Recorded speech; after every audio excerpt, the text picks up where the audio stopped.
The first institution which I have undertaken for my study is Nivedita Girls' School. Nivedita Girls' School, which was created by Nivedita herself in 1898. And the second institution which I have taken up for my study, that is Matri Bhavan, which is known for its outstanding health services.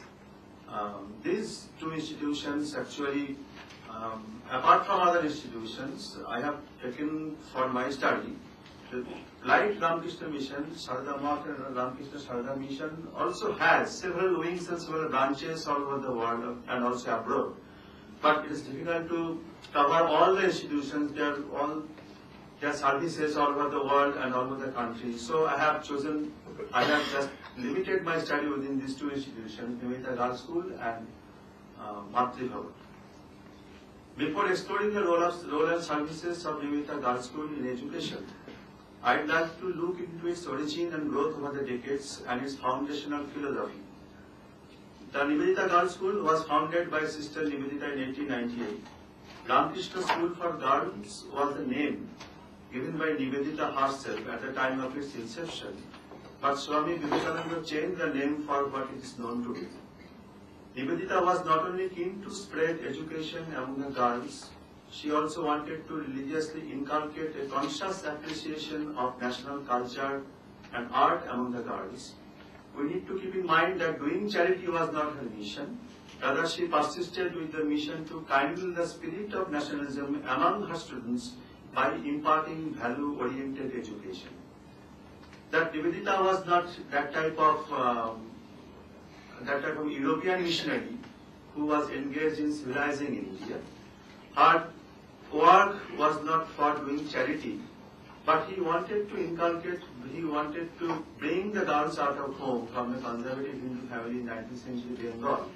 That's why the girls do not remain backward, girls do not remain deprived, and they could take part in the other areas of social life. That was the mission of Sister Nivedita. But teaching financial crisis, when the school was opened in 1898, soon after its opening, the school, Nivedita had to close down the school for I think 2.5 years due to financial hardship. She left for the West in 1899 to collect funds.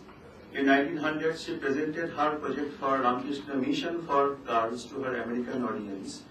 This resulted in the foundation of Ramakrishna Guild of Help by American women to support Nivedita's effort financially. She returned to India in 1902 and reopened the school. After Nivedita's demise, that's a brief history I have to just present here, only to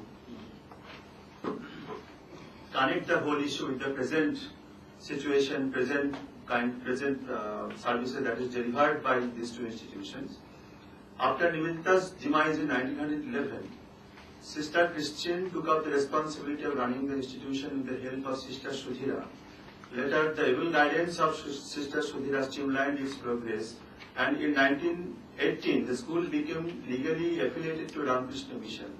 At that time, there were 3 units, Nivedita Vidyalaya, Vivekananda Purastri Vibhag, and Matri Mandir, to diversify its activities.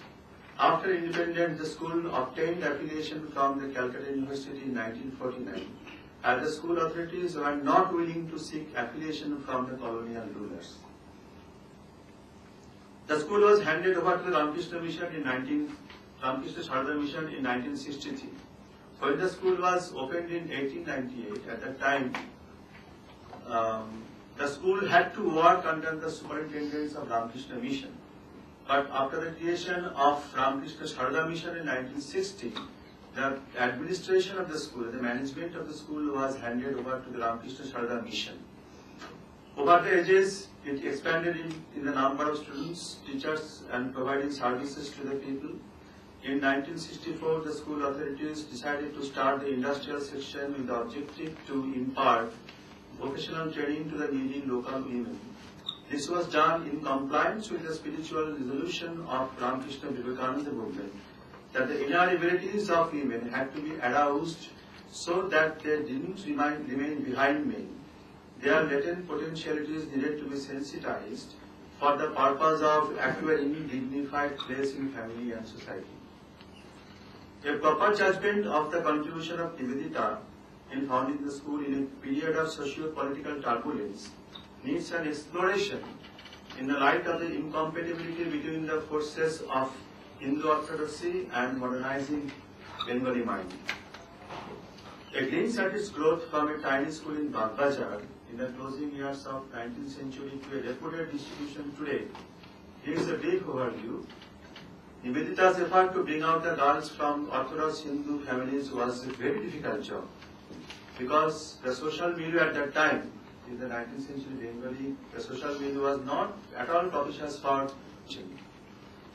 But Swami Saradananda, the colleague of Swami Vivekananda, he wrote that the pure mind and simple life of the mistress, that is Sister Nivedita, soon endeared her to the ladies around, who gradually began to look her as one of their own.